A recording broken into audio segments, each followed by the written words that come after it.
ద్రౌపదీదేవి జీవితం మొత్తం ఆమె ధైర్యం అనే మూలతత్వం చుట్టూ తిరిగింది. ధైర్యానికి రూపం అంటే ద్రౌపదీదేవే.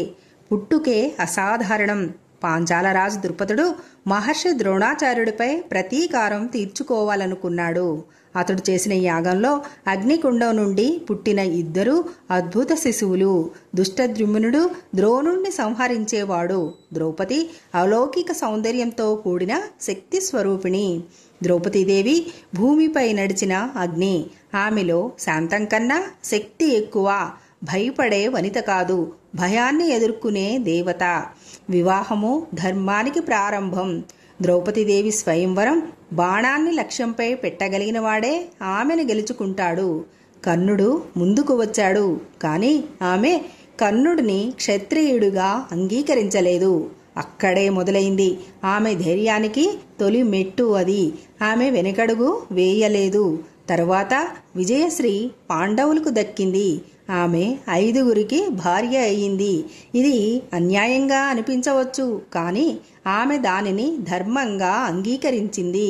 ఒక్కో భర్త దగ్గర ఒక్కొక్క సంవత్సరం సేవ చేస్తూ నైతిక శ్రద్ధతో జీవించింది. సభలో ధైర్యం ధ్వనించిన రోజు. కౌరవులు పాండవులను జూదంలో ఓడించారు. ద్రౌపదీదేవి కూడా పందెంలో భాగమని నిందించి సభకు లాక్కొని వచ్చారు. ఆమె వస్త్రాపహరణకు గురైనను పాండవులు మొక్కుబడిగా చూశారు. సభ మొత్తం స్తంభించిపోయింది. అయితే ఆమె మాత్రం తలవంచలేదు. సభలో ఈనాటి న్యాయం ఇదా అని ప్రశ్నించింది.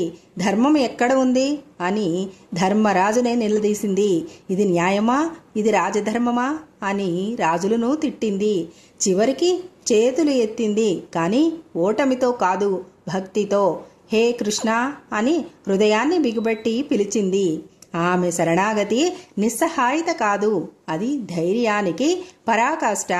కృష్ణుడు ఆమెను రక్షించాడు. ఆమె ధైర్యం జగమంతా గర్వించేలా మారింది. అరణ్యవాసంలోనూ ధైర్యం తపస్సు. 13 ఏళ్ల అరణ్యవాసంలో ఆమె 5గురు భర్తలతో పాటు అనేక కష్టాలను ఎదుర్కొన్నది. అయినా ఆమె ఆశ లేకుండా ఉండలేదు. ప్రతి చిన్న విషయానికి ధైర్యంగా మద్దతు ఇచ్చింది. భర్తల మనోధైర్యం నిలబెట్టింది. ఒక్క మాటలో చెప్పాలంటే ద్రౌపదీదేవి లేనిదే పాండవులు కాలేరు.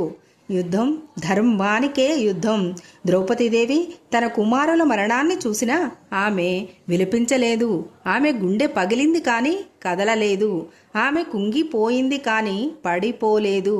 ఆమె మనసు కృతజ్ఞతతో నిండింది, కృష్ణుడిని అంకితంగా. అంతిమ దశ హిమాలయ యాత్ర. పాండవులు తమ జీవితం త్యాగానికి అంకితం చేస్తూ హిమాలయాలకు పయనించారు. దారిలో ద్రౌపదీదేవి ముందుగా పడిపోయింది. ఇప్పుడు భీముడు ద్రౌపది ఎందుకు పడిపోయింది అని ధర్మరాజును అడిగాడు.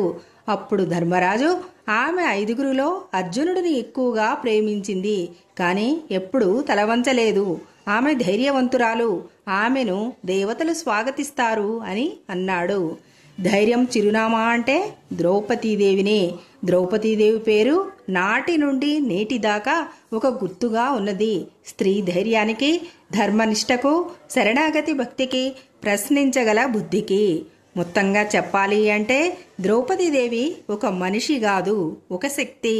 ఒక పేరు కాదు, ఒక సంస్కృతి. ధైర్యానికి మరో పేరు ద్రౌపదీదేవి. ద్రౌపదీదేవి మొదట ఎందుకు మరణించింది అంటే ఆమె అర్జునుడిని ఎక్కువగా ప్రేమించింది, అందుకే కొద్ది అధర్మం వలన మొదట పడిపోయింది అని ధర్మరాజు భీముడికి చెప్తాడు. కానీ నిజంగా చూస్తే పాండవులలో మొదట ఎవరు మరణించినా ఆమె వితంతు అవుతుంది. తన భర్తను అమితంగా ప్రేమించే ఏ స్త్రీకి అయినా ఇది చాలా బాధగానే ఉంటుంది. ఆమె సౌభాగ్యవతిగా జన్మించింది. ఆమె కంటే ముందు పాండవులలో ఎవరు మరణించినా అలాంటి స్థితి రాకుండా ముందే ఆమె మరణించింది. అత్యున్నత ధర్మం కలిగిన ఆమె ఎంతో బాధను అనుభవించింది. ఇక్కడ ఎవరు అదృష్టవంతులు అంటే ద్రౌపదీదేవి ముందుగా మరణించి తనకు ఇష్టమైన వారి మరణాన్ని చూడకపోవటం అన్నది అదృష్టమే. కాబట్టి దేవుడు ఆమెను పాండవుల కంటే మొదట పిలిచి ఆమె బాధ నుండి ఉపశమనం కలిగించి ఆమెకు మోక్షాన్ని ప్రసాదించాడు. సర్వే జన సుఖినో భవంతు.